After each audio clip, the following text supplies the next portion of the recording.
mute is off, and we're going to go in 3, 2, 1, and hello, welcome to G3. I hope. Oh my goodness, I hope. Little trouble starting the show today. All me. That's okay. Today is December 16th, 2015. This is going to be our last show of the year, and we will all meet again in 2016. That's exciting.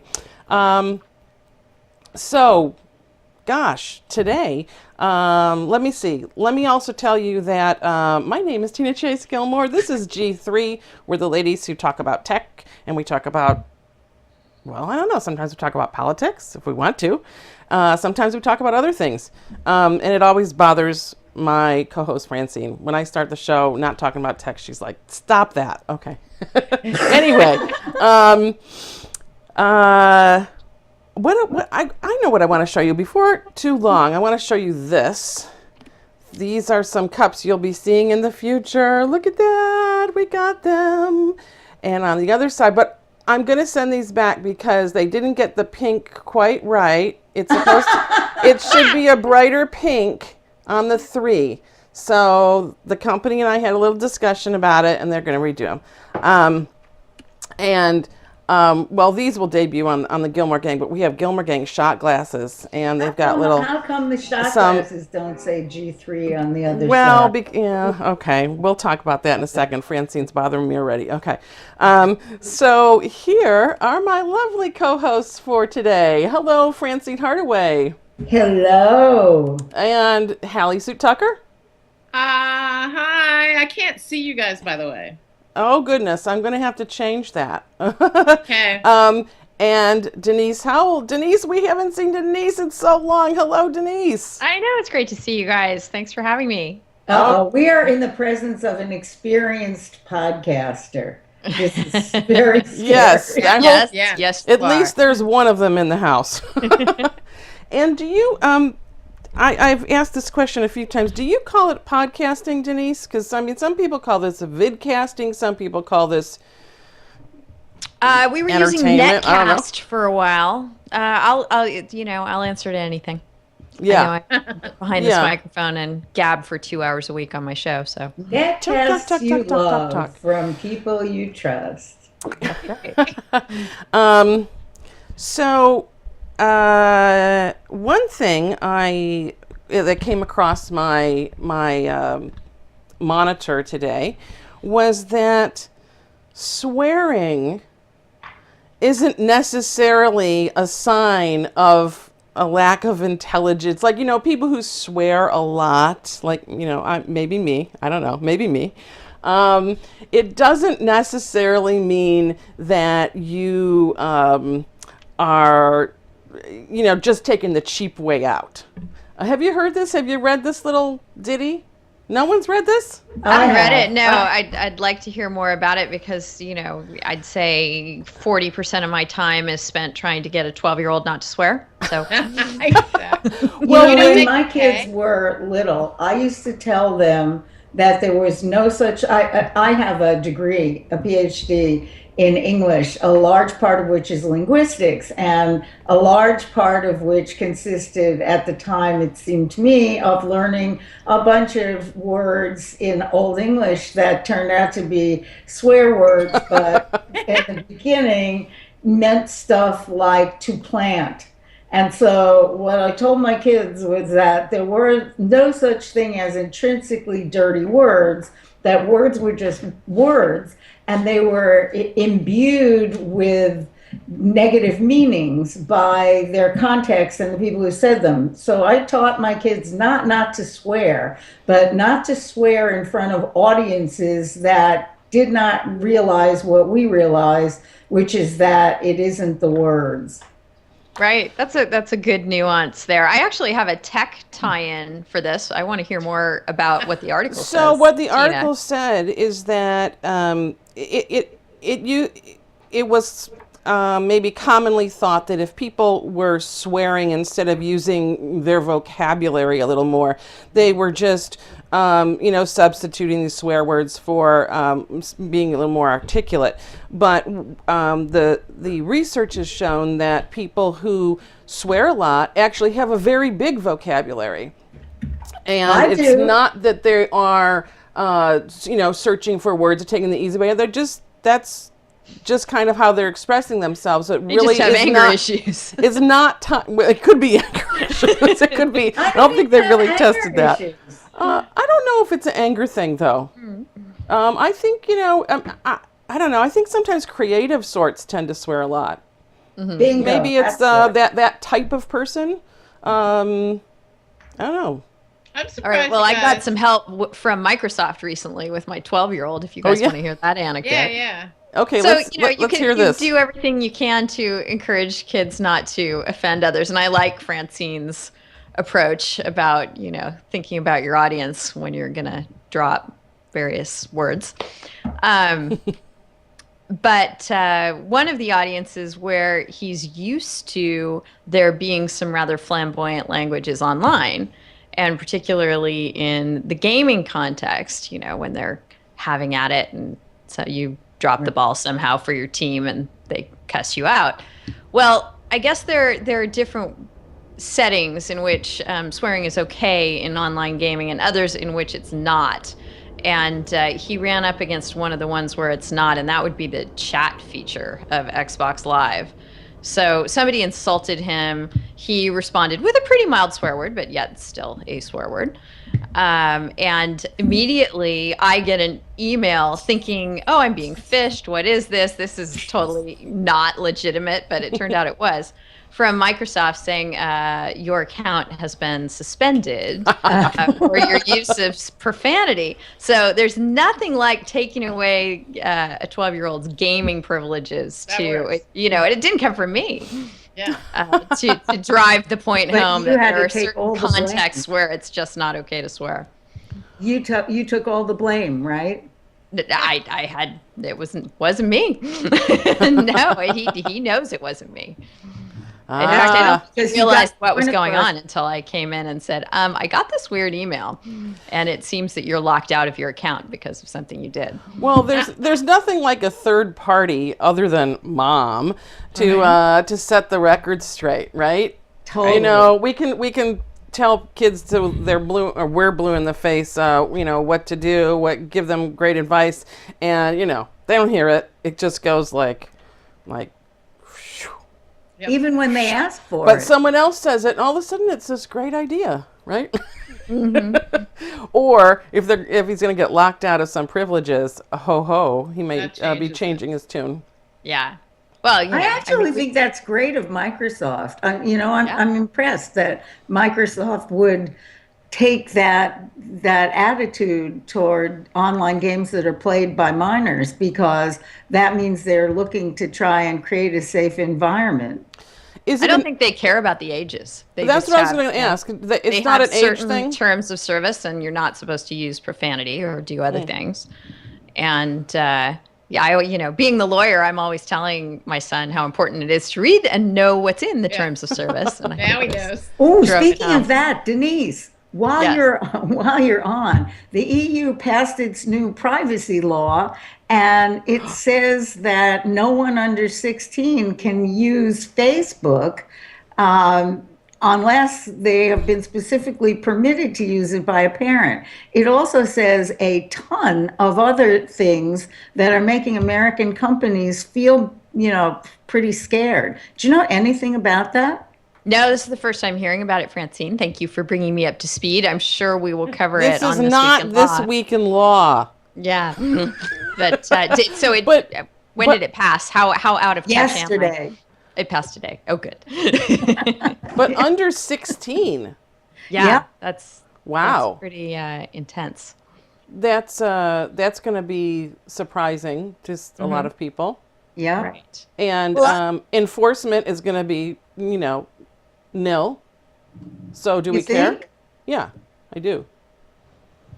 Well, I hope Yeah, so. I don't know. In the U.S., the estimate is there are some 5 million persons under the age of 13, maybe it's 5 million worldwide, on Facebook. But it's important in the U.S. because the Facebook U.S. terms of service say that you can't be under 13 and use Facebook. And that is not because of any concern on Facebook's part about the youth of its users, but all because of COPPA and the requirements of the Children's Online Privacy Protection Act that you have to meet if you have users that are under 13. But there's absolutely no test for this. The kids just change their birth date, or they change their age, and that's it. They're in. So Right. Why would it change for Well, 16? and it's made more confusing by the fact that they've rolled out a feature that allows you to create an account for your child no matter what age your child is. So, Robert Scoble has accounts for both of his kids. Randy Zuckerberg has accounts for her kids. Well, you mean so that it's parent I heard the controlled? dogs barking there. Is that what you dogs mean? Bark whenever you say Scoble. The dogs bark. The dogs They did bark it. They whenever did it. there's 4 women's faces in a screen. That's their signal to start to bark. I see. So what you're saying is that the parents control, the kids have accounts, but the parents control them completely? Right, I think so, yeah. Yeah. And it was designed, I think, to make like a scrapbook for the kid, like a memories thing. Yeah. Yeah. The kids while they were young. Okay, we're going to have to mute you. You're going to have to self-mute, Francine, if that dog gets out of control. Okay, so what else, ladies? What else is going on? Hallie, you had something. Oh, I've been doing a lot of research actually on seniors and technology, so we could talk about that later, whatever. But I think it's going to be important how we help our parents use technology in the next bunch of years. Even if you have parents, I went to visit my in-laws this past Hanukkah week in Florida, and one of my father-in-law doesn't like technology, doesn't want to use Facebook.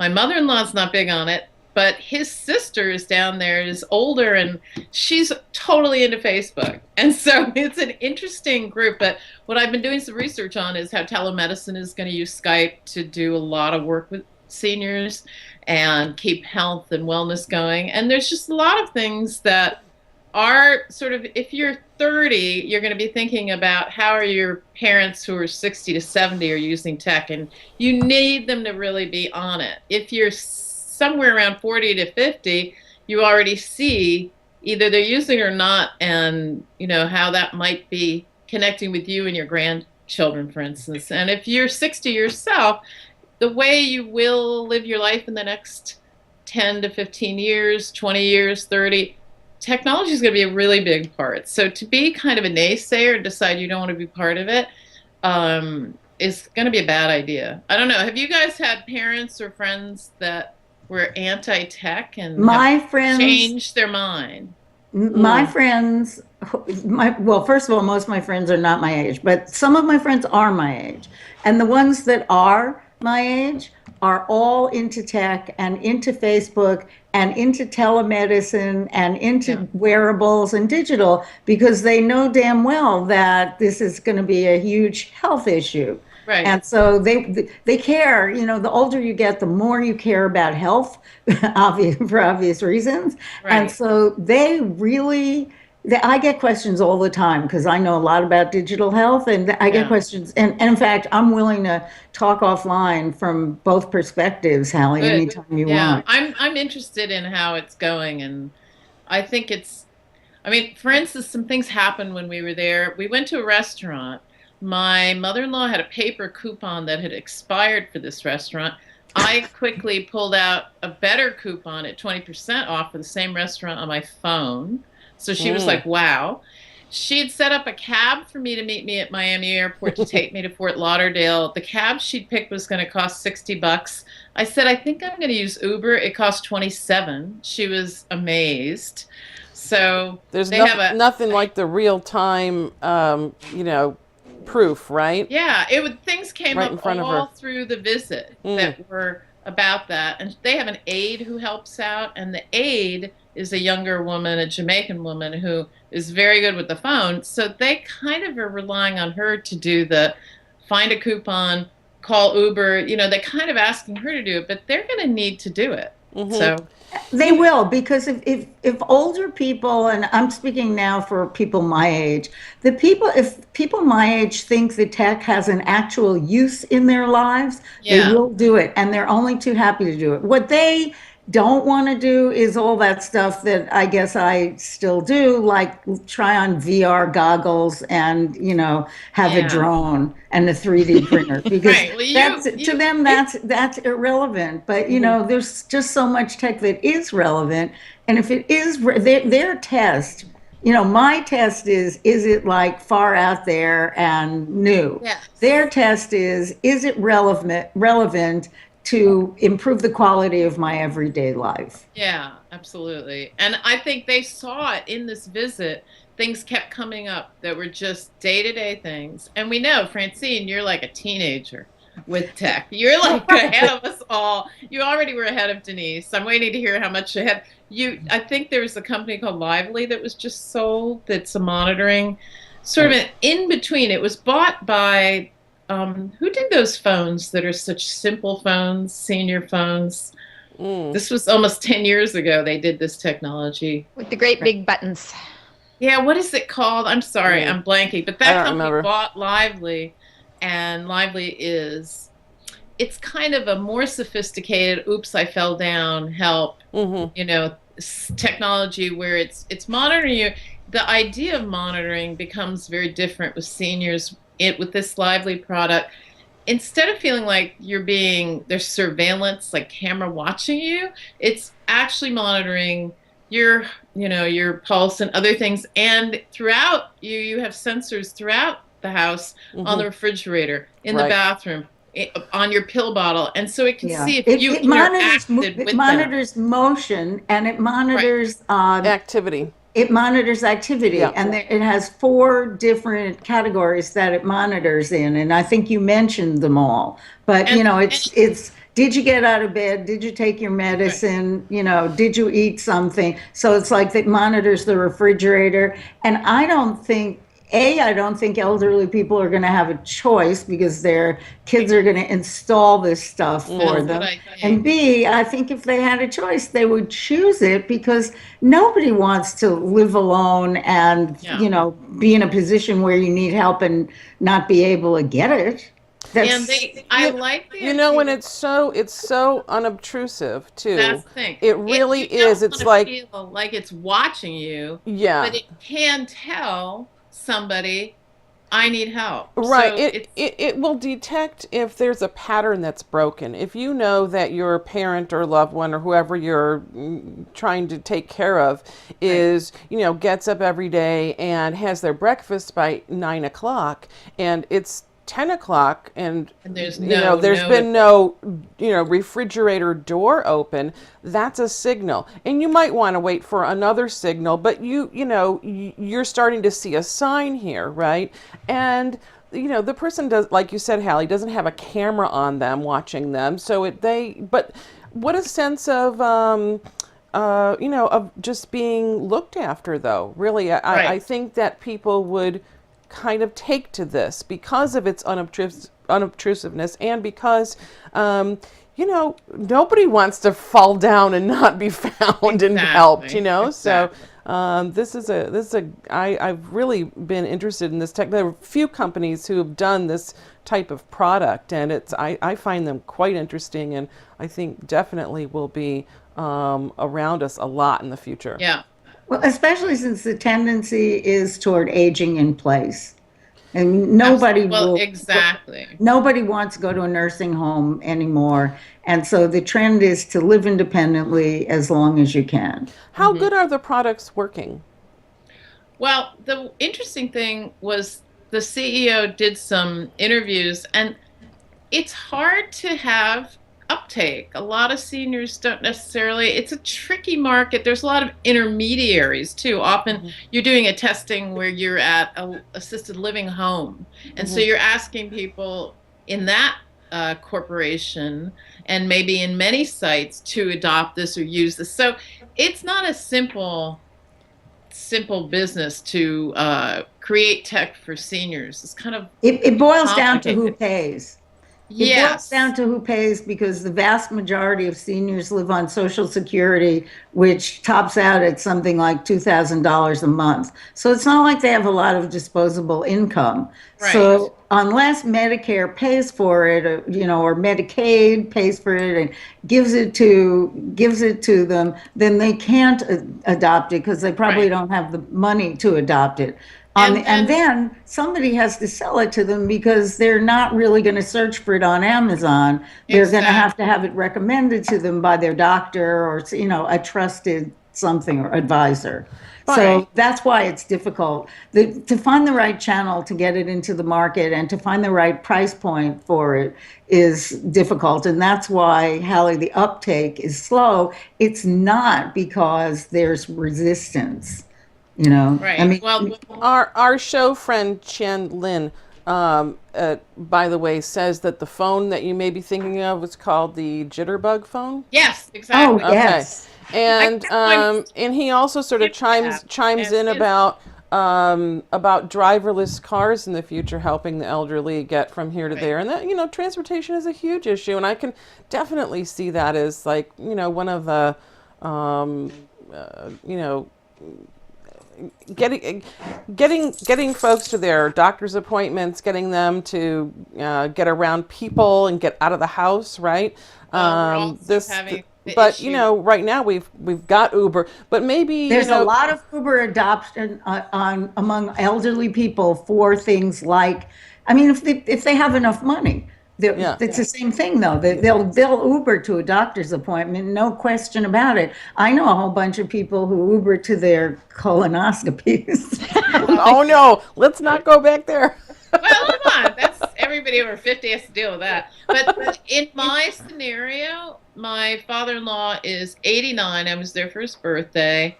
And he's having problems with driving, and he hasn't figured out what an alternative is. So just showing him Uber, they were very convinced it was going to be. 89, he hasn't stopped driving? He hasn't stopped. Wow. And he should stop. Uh-huh. And so this is the problem. it was good for him to see there was an alternative. He's in pretty amazing shape and pretty vital, but whatever. And does he live in a community where it would be Uber is easy and Would be very easy, and Okay. it actually is in a community. It's not assisted living, but it's a bunch of many apartments. It's called Century Village. It has like a clubhouse. It has buses that run all around it. He doesn't have to have. But I was going to ask, maybe Denise knows, because I didn't know this. Are there different state laws about older drivers, and are there certain points where you can't drive anymore? And I'm sure Francine knows too, but Denise, you're a lawyer. Tell me, what's the deal? Do you know? Well, yes, I'm by no means a personal transportation lawyer, but my understanding, at least here in California, is you can have a driver's license as long as you can pass the test. So you have to go in and be tested. And do you have to be tested more often? you have to be yes, tested you do more have often. to be tested more often as you age. My 97-year-old grandmother, God love her, before she passed, still had an active driver's license and occasionally used it. My God. I'll tell you what you have to do.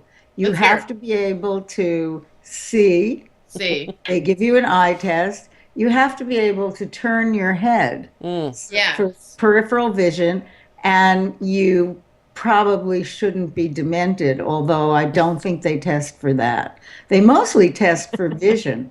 Vision.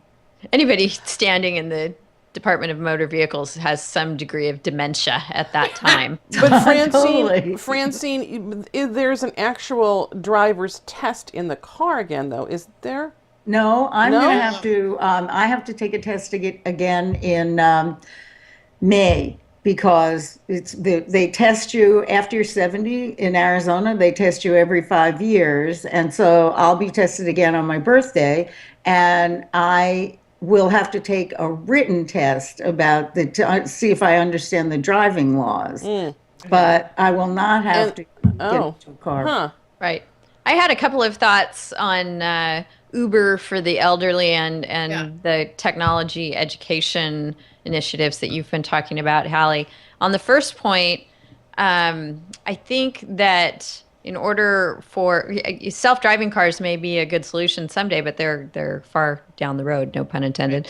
But in the meantime, we do have these crowdsourced, or more sharing economy oriented transportation services available. But just like people are nervous about putting their kids in an Uber car, I think they'd be nervous about putting their parents in, or the parents themselves might be nervous. So it seems like there's a good opportunity there to have, a more stringent driver vetting and insurance and that kind of thing, and then a service that might cater to the elderly might do very well.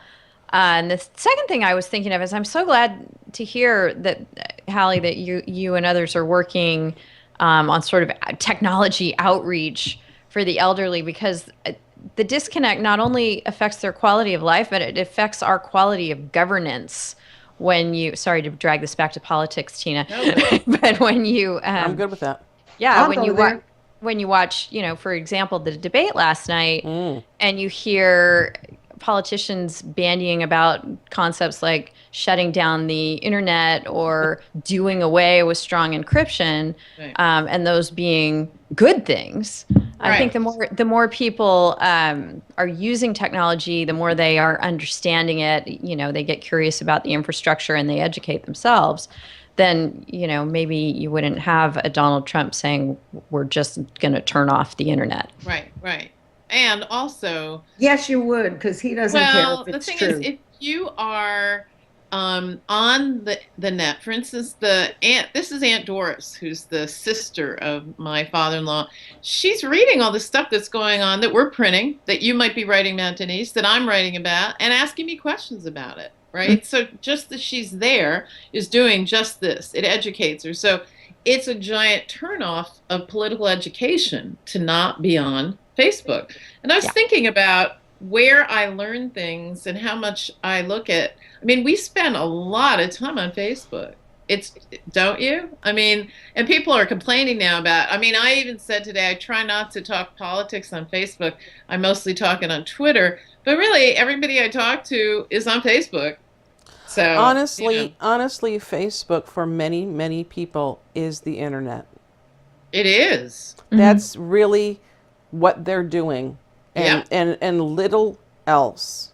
But last night when I got done moderating this panel that I was moderating and went home, I turned on the debate, and I had missed most of it, so I wanted to see what had happened while I wasn't there. Nobody in my Facebook feed was talking about the debate. Absolutely nobody. But on Twitter, everybody was. Everybody.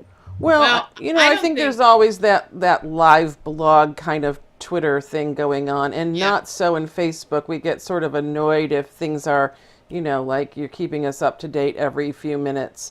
That just never sort of lent itself well to Facebook. But I think that product they have tried to push, that Twitter's pushing, Moments, is doing a pretty good job of creating. Are you looking at it? If you don't look at Twitter much and you go to Twitter and look at Moments, you quickly get it this is what's going on. No, you get also one thing I wanted to add is that I'm seeing so much on Facebook from my son's age, 20-year-old kids, about Bernie Sanders. And my son's coming here back to Boston, so we'll go up to New Hampshire. The two primaries, it's a caucus, in Iowa. I wish they would get a friggin' primary. I don't want to hear about a caucus. But anyway, they're the first. You don't like conversation? Anyway, they sound like, actually they were based on trying to get pigs in a polk. I actually think it's a farming metaphor, the caucus. I'm like, with the caucus. I like, Iowa has the weirdest thing. I think caucuses are really interesting. The first state should be a not caucus state, is my prejudice. But anyway, so he's coming here, and he's like, I want to go up to New Hampshire, because Boston, we see nothing, because it's all liberals and all, Democrat. We see nobody's trying to twist our arm to do anything. They figure we're untwistable, I guess. But anyway, there's a lot of advertising on our TVs for all the New Hampshire stuff, and going up to New Hampshire is easy. It's an hour drive, and I like to go up. So I said, "Do you want to go see any Hillary Clinton stuff?" He's like, "No, I don't want to. I want to see Bernie." So he's all over going. So I'll be going up there in January with him, and it should be pretty interesting. A lot of the young people are for Bernie Sanders, the ones that aren't totally libertarian. Yeah. You know, they seem to favor Bernie Sanders, and it's the same dynamic. You think it's I think it's a generational sort of socialist kind of thing. I think that this generation is a little more. They don't know what socialism is. I mean, and they don't know what conservatism. But they know that they like Bernie Sanders, so that's what they're liking. Well, I think. I do believe a lot of what he's saying is true about inequality. It's true about wages. It's true, but you have to say, can he go to Washington and work with other people there? And I feel like not when you're 20, you don't say that. That's when you're idealistic. That's right. When you're 20, you think everything's possible. But it feels to me, I love the guy. I'm glad he's well. Yeah. Jimmy Carter at 90 just got better. Yeah. And he's amazing. But here, you know, people are in the race also to move the dialogue, right? And hopefully he does that, you know, and he moves the dialogue Sanders, he does. Yeah. What he says the truth, but can he go to the cesspool inside the belt and make any goddamn difference? I'm sorry, you don't need to know my opinion, but I feel like he can't. I have an oldest sister and a young son. Both do think he can change everything. Wow. So no one can. The president doesn't have any power. I mean, that's exactly what the separation of powers was designed to prevent. Well, the president is, you know, hornswoggled or hogtied or whatever. Back to hogs. Listen, how about this? Well, seniors need to know technology because we will vote on devices, on Wi-Fi soon. That's true too. Yeah, access issues for sure. I think within how many years? Not soon enough. Maybe. You'd think by now. I would have thought by now. Yeah. How will they solve the problem of it's a problem of authentication? Yes. So how will they solve that problem? How will they know it's you voting? They won't for a long time. They've been working on this issue forever. If everyone has an iPhone, they put their thumbprint on it, maybe. You know, that's probably the closest technology to being ready. Yeah. I know. But, not to say that when you show up at that means that the government would have to have your thumbprint. I mean, you can. I don't know what goes on with voting machines, but I'm guaranteeing it's not 100% perfect. Well, I remember that we've been counting Chads in the recent past, so you know, they are not exactly modern. It's a failed system to my mind, and if there's a technology that can improve it, I hope we can have that. We don't. By the way, we don't seem to be very far off from paper ballots. My sister says I'm completely clueless about Bernie, and I have to be educated. Is she telling you this right now as we speak? Yeah. Okay. And Denise, here's somebody at Denise's house. What do you think, politics-wise? That is there somebody of all candidates? Oh, I know who knows the internet. It's Carly Fiorina, right? Right, but the whole notion that she can just chat up her friends and solve all our problems is a little bit misleading as well. But we all get free printers. I noticed that that Hillary's starting to talk about Silicon Valley too, though, coming to the rescue. Yeah. So how much will Silicon Valley play into that? Are we going to hear more and more about technology in this election, about encryption, about keeping us safe? We're already hearing tons of it. Yeah, we are hearing tons of it. Is it going to intensify? Is it going to be a focal point? Yeah, I think so. And it's scary because no one has really explained to these people the complexities of the problem. Or if they do understand the complexities, they're not bothering to let on to the public that they do. They're trying to make it seem very simple. Like, we can, Governor Kasich last night was calling it Kasich was calling it the encryption problem. You know, we got to solve the encryption problem. Well, the encryption problem is one of the thorniest, most complicated Exactly. Things that you could possibly grapple with. And if you tried, the moment you backdoor any encryption, it's just not encryption anymore. It's just, you may as well call it something else. Right. So once you have a lock or once you have a key to the lock. Right. So do we want to live in a world where only the government with its proprietary super secret technologies has strong encryption and none of the rest of us do? That's the question that people should be putting out at the debate, and I didn't hear an inkling of that.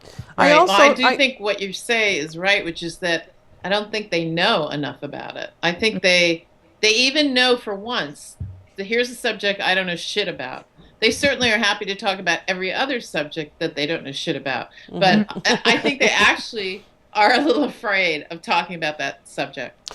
I noticed that when they started talking about the terrorists in San Bernardino, when we recently found out that there was, oh my gosh, Gray, why are you here?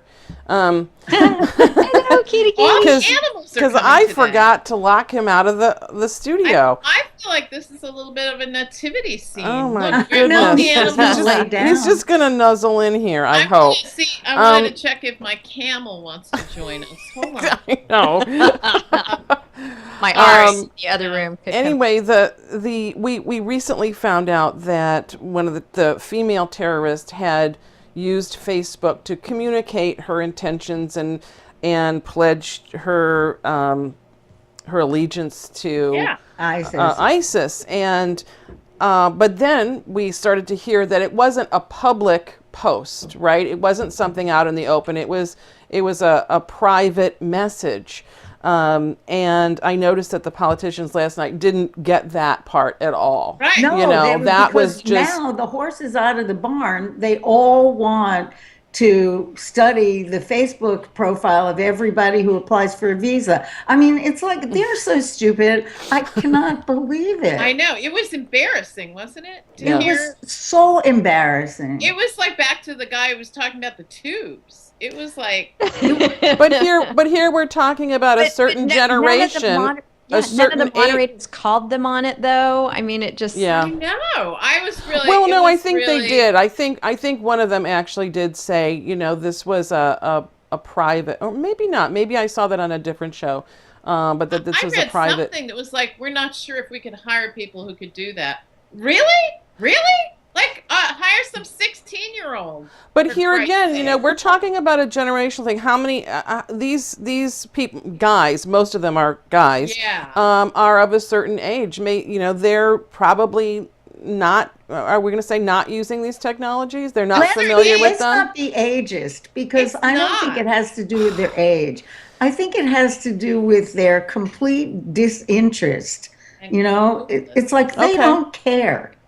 They're the last guys on the planet who still have assistants and secretaries. But they're not printing out their email. Print that out for me so I can read it on the John. Email printed out. Yes. Well, that's going to become more and more of a divide, isn't it?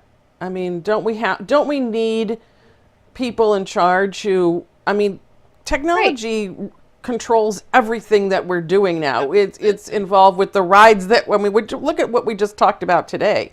The rides that we take, what we're reading, how we're ingesting our information, the signals that we're sending to our doctors, everything. But we have a permanent political class. And I believe this has nothing to do with age. This has to do with these people who are in the permanent political class. And they don't have to learn anything because they have staffers who do all that for them. They don't call for rides. They have Uber. They have staffers who call Uber. When do we insist? Well, we've seen this. We saw this with, which president was it who never saw the scanner? It was Bush. Bush the first. Bush the first. The Bush the father. That was scary. But we at some point we sort of have to demand that our leaders actually know what our lives are about. Live in the same society we do. Right. Yeah. And again, it was just so misleading for Carly Fiorina to jump on that soundbite of, oh, all the parents are checking their children's social media and we can't even check the social media of suspected terrorists shame on because her. we're deferring to political correctness. What a red herring that was. Yeah, shame on her. She knows better. She knows that she should know that that's should. not Does she? the case. That's like, Maybe not. Right. No, it's not, law enforcement today, as we sit here, has all the tools it needs to be able to look at private Facebook postings. This was not a failure of having access to the communications. It was a failure of asking for them, looking for them. it Hey, makes you realize the Herald just ran a story that said that the FBI has now said there's no evidence that the California shooters supported jihad on social media. Yeah. Oh, because they couldn't find it. I don't know. on social media because On they had social never publicly. No Right now- evidence California shooters supported jihad on social media. Right. So, you know, There's a and different face. question regarding phone conversations that also came up last night, and that's where we get back to encryption. That's where you have the really big problem of whether law enforcement's going to be able to go to Apple or Google or whoever's running your phone and saying, we suspect this person, there's encryption on your phone, we need to be monitoring their conversations.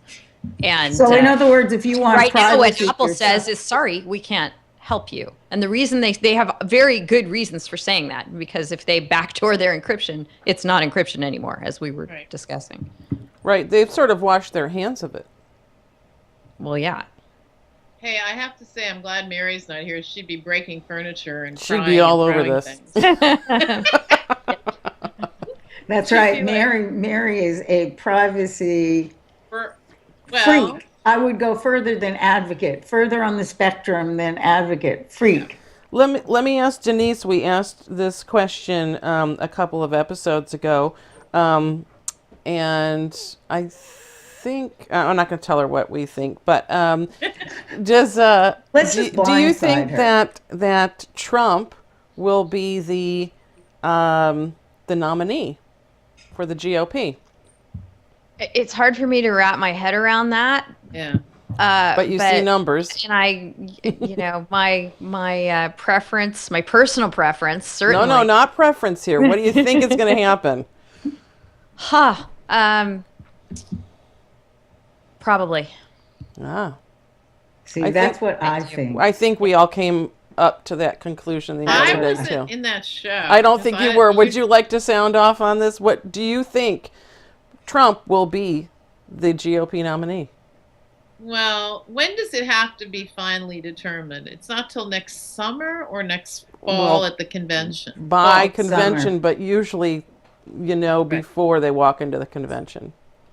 And it's also obviously determined by the primary results. I mean, all these, whatever they are, the pig primary, the Iowa one.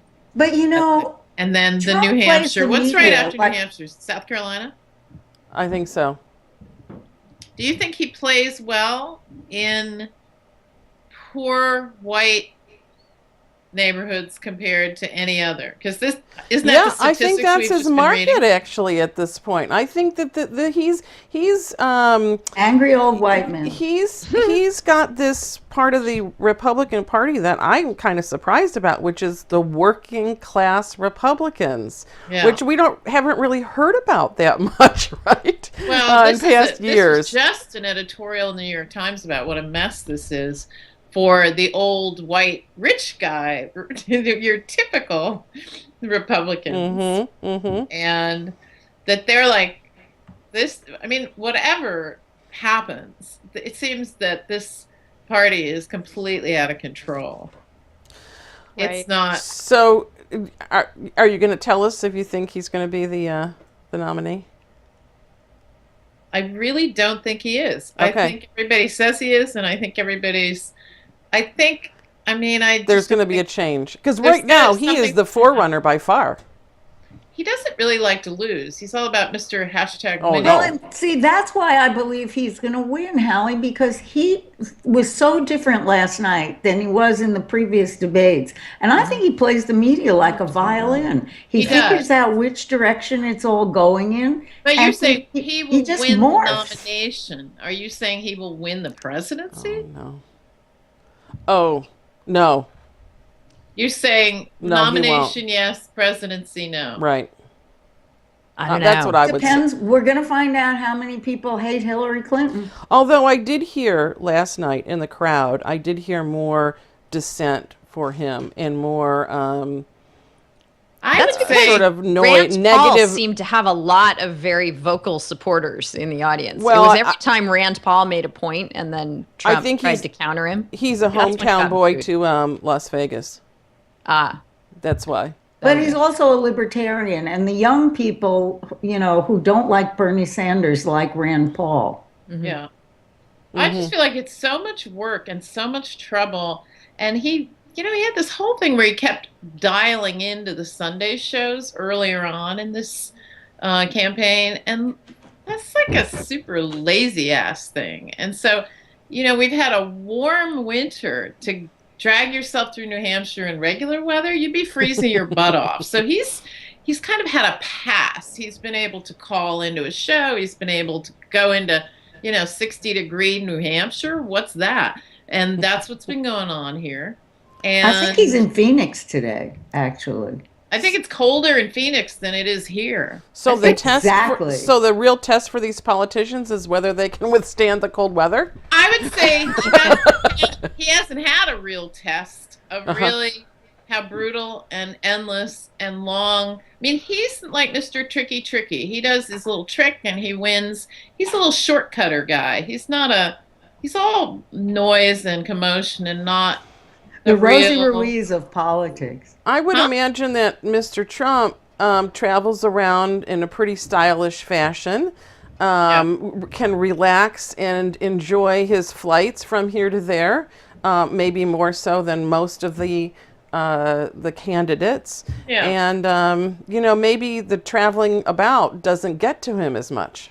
You remember with Romney, there was the party with the waiter who taped the comments. I've been and waiting for that to happen to changed Trump. a lot of things. But And Trump Romney was doesn't doing- have those kinds of gatherings because he doesn't he's not need to raising raise money, money, although- so he doesn't whore himself out. The press is giving him all of the airtime that he needs. All he has to do is say something really outrageous, and he gets free media that's worth so much more all than day any long. of these candidates can raise. In fact, if I were the TV stations, I'd be pulling my hair out because they're losing advertising dollars as long as he is the front runner. You know because what? he's not running ads. I had a thought that perhaps this is his strategy for. Of course it is. And then when if he should become the nominee, he totally switches gears and becomes much more somehow presidential.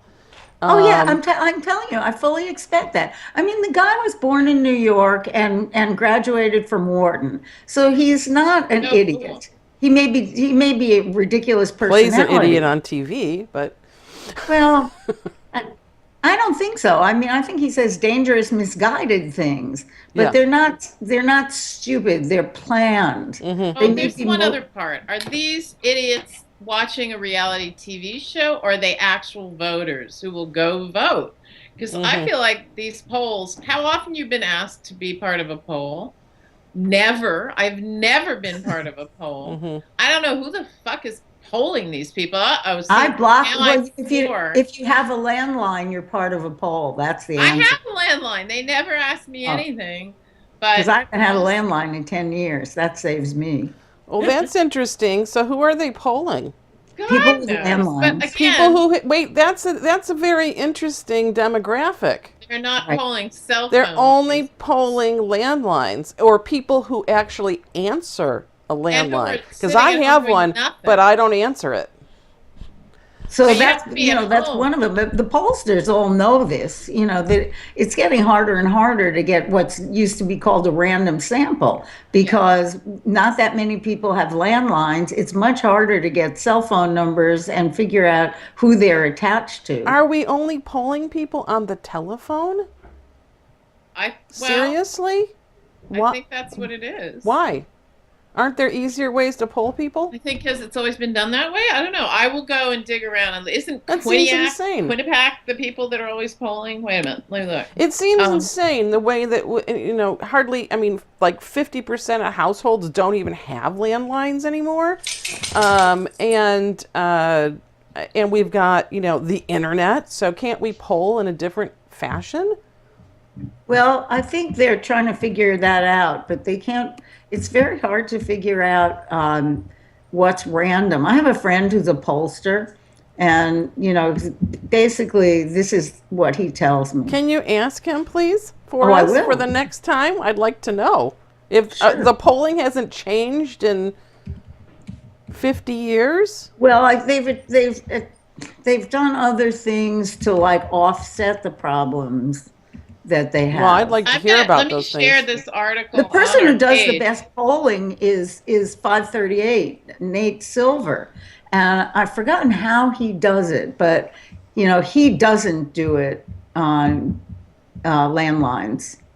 Yeah. Well, it's saying this article I'm reading out of the New York Times says election polling is in near crisis, and we pollsters know two trends are driving the increasing unreliability of election and other polling in the U.S. The growth of cell phones and the decline in people willing to answer surveys. Well, that's my demographic. I do have a landline, but I never answer, and I do hate surveys. So they're right. So they're saying that the really good research people aren't even working in it. It says, to top it off, a perennial election polling problem, how to identify likely voters, has become even thornier. So it's about cell phones. It's about technology. I'll put this on our page.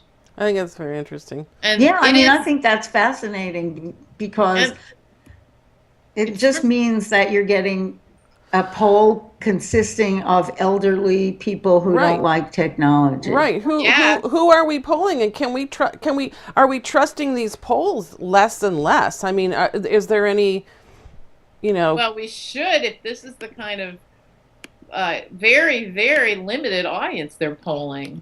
Well, 8 years Denise- ago, they thought Romney Denise, was you're gonna awfully win. quiet about this.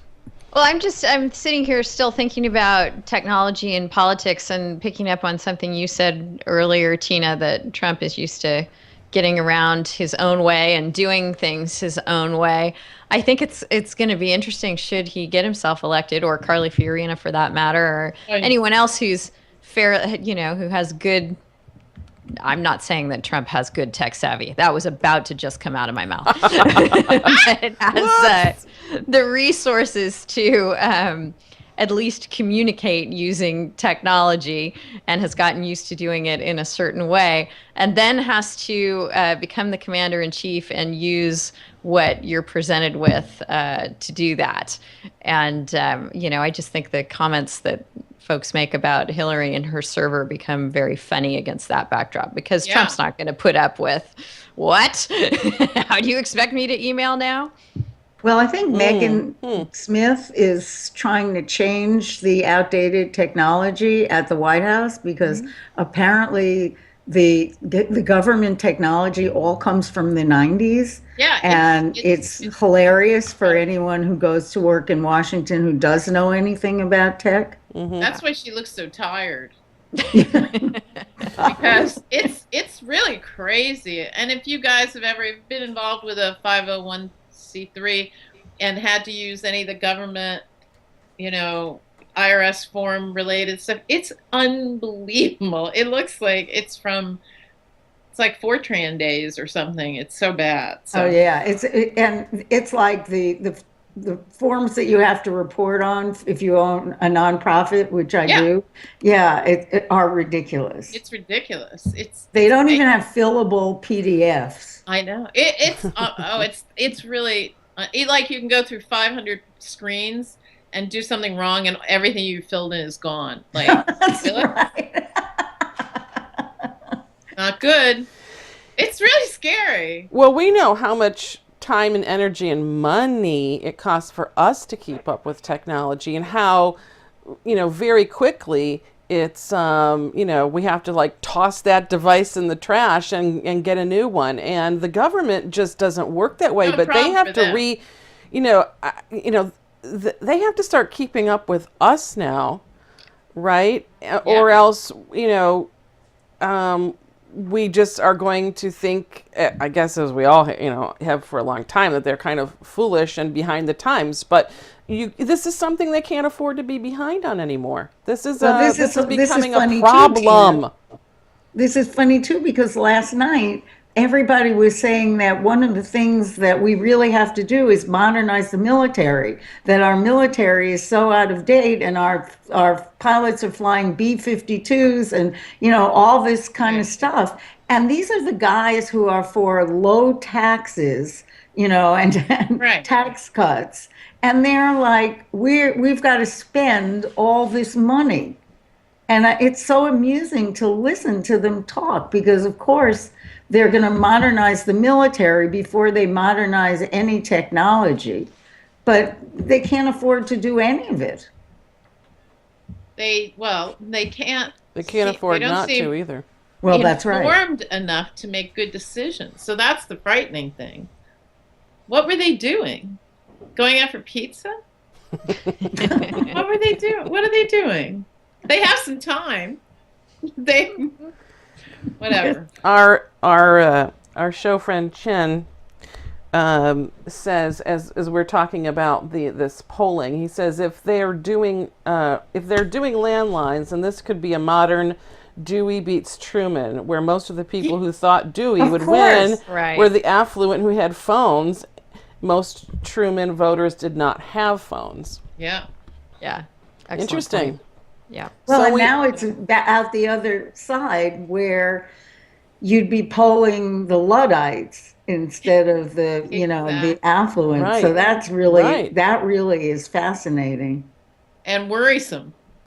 and worrisome. Well, not really, because polls are kind of a joke anyway. But they do influence other people. If everybody's like, oh, I'll get on the bandwagon, he's the big guy. Sure. Yeah. I mean, it has that. I mean, that's why you can't have on election night, you can't be showing what's going on one coast versus the other, in too much detail. So yeah. And that point was raised by, I forget who, at the debate last night. Their point over and over again, any one of us would be, in the GOP's mind, better than Hillary Clinton. They're going to get behind whoever they think can beat her. Well, I think they haven't done a perfect job yet.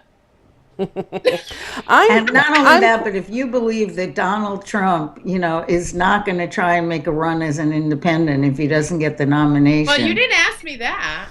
Well, he said he wasn't, Francine. You got to believe him, right? Right. You I know. asked that. When you tell Hugh Hewitt something, you have to stick to it.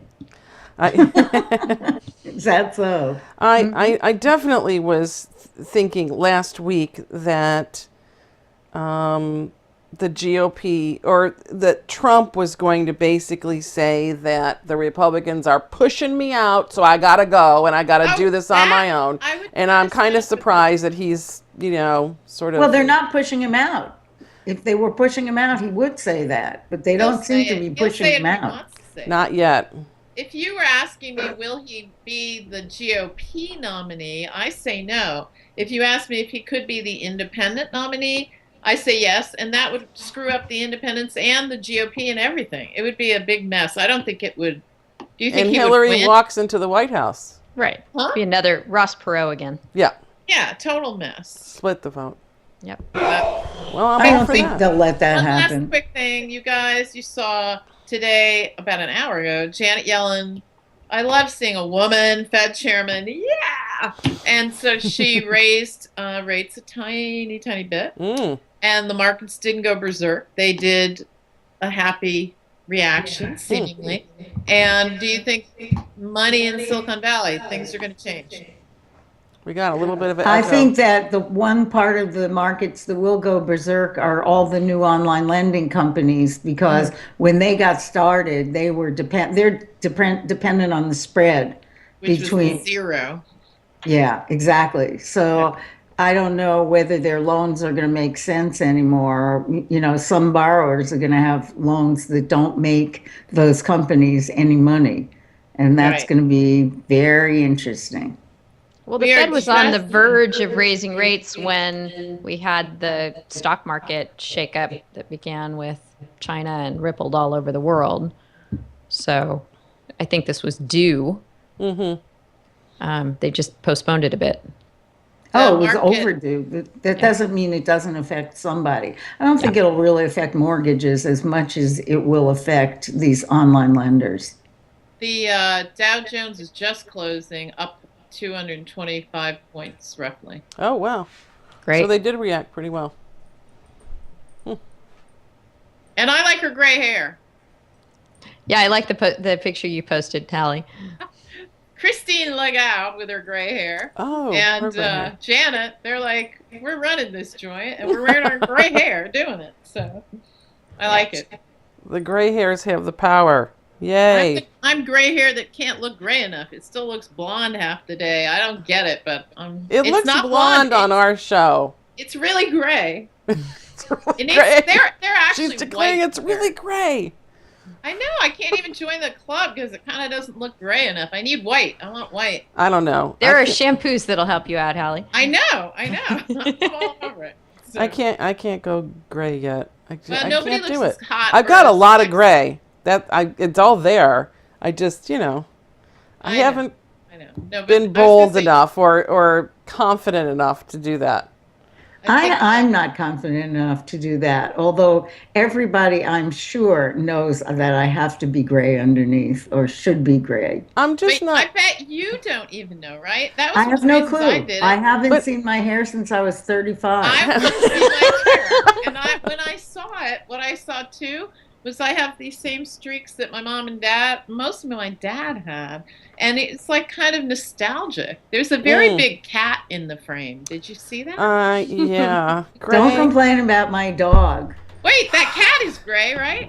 This cat is gray. And you know what, Gray? You're out of here. Look at All right. this. Gray. Hi. Sorry I about said that. dog, and this guy jumped right up my back. The thing about gray is that it has to look good against your skin tone. It looks good on you. I didn't know. I just I wanted don't to think- see. For some people, it just makes them look too pale. Washed out. Yeah. Then go white. White, Yeah. I like white. I like I'm white. It sort of looks very struggling. I think I'm sci-fi. kind of transitional with my hair right now. Like Francine, I hadn't seen my natural color in many a decade because I'd highlighted it for so long. And then when I started going gray, it was weird. You couldn't highlight. You had to dye it first and then highlight it. And then you get the really dark line when your hair's growing out. Yeah. So the compromise we reached was I don't highlight it anymore. I leave it my natural color. I let the gray come in, but I do this like demi-permanent color every now and then that just On keeps the it. gray only. No, it's on the whole head. So now the overall effect is my hair is darker as I'm going gray. Right. That's That what I makes thought, sense. Denise. I haven't seen you in quite a while, and Yeah. I thought your hair had changed color to the It dark. Because I Hey, it stopped looks great. highlighting because it looked too weird as it would grow out and it'd be dark and gray together underneath. So now I'm just like my natural color with a little bit of gray. So I don't know. Well, We'll see how long that lasts. I think we probably next year should all just do like a purple phase and just Yes. go all purple for a while. We should all go blue. Yeah. Didn't the old ladies could used to go go blue? Did. Yeah. But All right. you know what? My hairdresser told me, because of course I had considered it, my hairdresser told me that it's very tough on your hair. Yeah. To get from the color I am now to blue would be very hard on my hair. Are you having these conversations with your hairdresser? Of course. Of course I am. I have conversations about that with my my hairdresser And all, dryer. all the time. Not yet with my hairdryer, but with my hairdresser. Yeah, I do. Because I would do blue or purple or something. Yeah. I mean, I think it's It's kind of fun. cool to not care. Yeah. And I'm at the age where I don't have to care. Well, So I could go blue. I could go purple. Whenever I'm around someone who's got some like, flash of red or, blue Don't you or always something, I'm want like, it? why am I not doing that? I That's so much know. fun. That's totally You know? how I feel, and Yeah. that's totally why I'm having those conversations. But then, of course, I'm a health nut, and so I'm the person who stopped using shampoo on her hair, and so I've made my hair incredibly healthy by not putting any product on it, but baking soda and apple cider vinegar. So now, if I start Wow. putting on the chemicals to dye it blue, I'll be defeating my purpose. But you're putting something on it because you've got some color, right? Oh yeah, yeah. I mean, I'm coloring it still, But it's different to go blue because you have to go white and you have to bleach yes, and I then think you have to be stripped first. have to and then- bleach. right, exactly. yeah, to get a really nice color, or else Yeah. you get like a muddy color and it does, it doesn't pay. Oh, well, I'll get green because I'm yellow, right? So it's blue. Hey, I want Tina, you to tell Steve on Gilmore Gang they need to talk about their hair color. Yes, exactly. They don't I have want to any. hear what they have to say. The don't have any Rogaine hair. slash what's the product that takes your gray out just for men Yeah, discussion. that always it always comes out that sort of like orangey kind of like weird brown color, right? Oh, you mean like That Donald Trump? Just for Just Kinda. like Donald Trump. Sorry. yeah, he's Gratuitous. We used some to call spectrum it- of that. We used to call it aging orange. Aging orange. Yeah. Well, okay. I will tell the Hey, Gilmore Gang that they guys, must talk. But I have a holiday-wise, feeling they're not doing anything with their hair. So I can speak for my husband. Does nothing. Cares not about it. I'm like, maybe you should use no. How about a little no? Stay away. Stay away from me. Are you guys doing a show? Is the Gilmore Gang doing a show Friday? They are, I think, they're doing a show on Friday. We're trying not to do 2 shows on Friday this week because, yeah, we need to do a lot of editing before Saturday. So, Are you going away? yeah. Yeah. So, all right, folks. Well, this has been fun. Definitely. It has been fun. Any wild big prediction for 2016, or should we just save that for our next show? Any I wrote a trend? bunch of predictions for the ad tech industry because there are going to be some big changes in advertising and media. There are a whole lot of industry groups that are working to try to get consumers to turn off their ad blockers. And in order to do that, they're going to have to make ads completely different, which probably means no autoplay video with sound on, no more pop unders, and maybe no more non-skippable pre-roll. So those are big changes. Those are big Yeah. changes. I think that's true. Yeah, but you know what? 41% of people in Germany are using ad blockers. That's a lot of people. It's only 25% in the United States, but it's reached. That's the German Shepherd. There's a lot of dogs behind you, Fritzy. I know. I live One with 6 parade dogs. in, another one parade in. It's Zoo Parade behind me. Any other prediction that we want to? Well, I haven't even seen it yet, but shall I predict that Star Wars Episode 7 wins an Oscar or 2? Oh, An how Oscar? risky is that? I mean, I'll check back with me the next time I'm on the show. I'm going to go see it tomorrow. Surely Oh, I am in too. editing and sound. Yeah, well, it's going to break box office numbers for sure. We're going to see It's some totally really. sold out in Phoenix. It is completely some company that I've worked with bought out the theater, one theater for one screening as its Christmas party, so I get Yeah. to see it that way. But otherwise, I could never get a seat. Perhaps it'll break all-time box office for Well, that would be- for any Yeah. film. I'm kind of thinking it might. And I'm loving. I really cannot wait to see Carrie Fisher again. Oh, no kidding. You know? Have you guys been watching all her interviews and reading all the print interviews in the run up to the movie here? A little bit, yeah. Oh, she's so good. Yeah. She's just old. Yeah. It's going to be just nice, you know. It's sometimes it's sad to see passage of time in people's faces. I hear but Harrison Ford looks great, though. He does look pretty damn good. Yeah. All right. Well, I think we'll all come back from our break and we'll be all we'll see be the talking Star Wars, Star Wars. Star Wars, and we'll report I back. listened to Joshua Topolsky. He interviewed some guy who was an expert on all the Star Wars movies, and that was like reading the Cliff Notes to all the stuff that I don't remember about Star Wars because I Oh. totally don't care. I would actually like that because I was asking Steve, I said, do you think we have to rewatch Star Wars? 'Cause I don't think Joshua I've Topolsky seen it since tomorrow. the 70s. Honestly, I don't think I've reviewed it. The name of the podcast is Tomorrow. Gray has come back. Gray is returned. Gray has said, Okay, so I will admit, just as I hate pets, I Yes. actually hate Star Wars and couldn't give a shit about it. And I wish it would go away, and I'm sick of hearing about it. and you will not see it? You will not see it. You will not, those dollars will not be coming from you. No. No. I don't give a shit about Star Wars either, but I give a shit about popular culture. Yeah. And so And the technology and, yes, and that's why I want to the- see it. Exactly. there's There's a little, like 10 other movies I'd rather see first. So Oh, God. it's The one part of about our the, American you know- lexicon though, really. Like you a know, real it's the dagger in Star my Wars. heart, Hallie.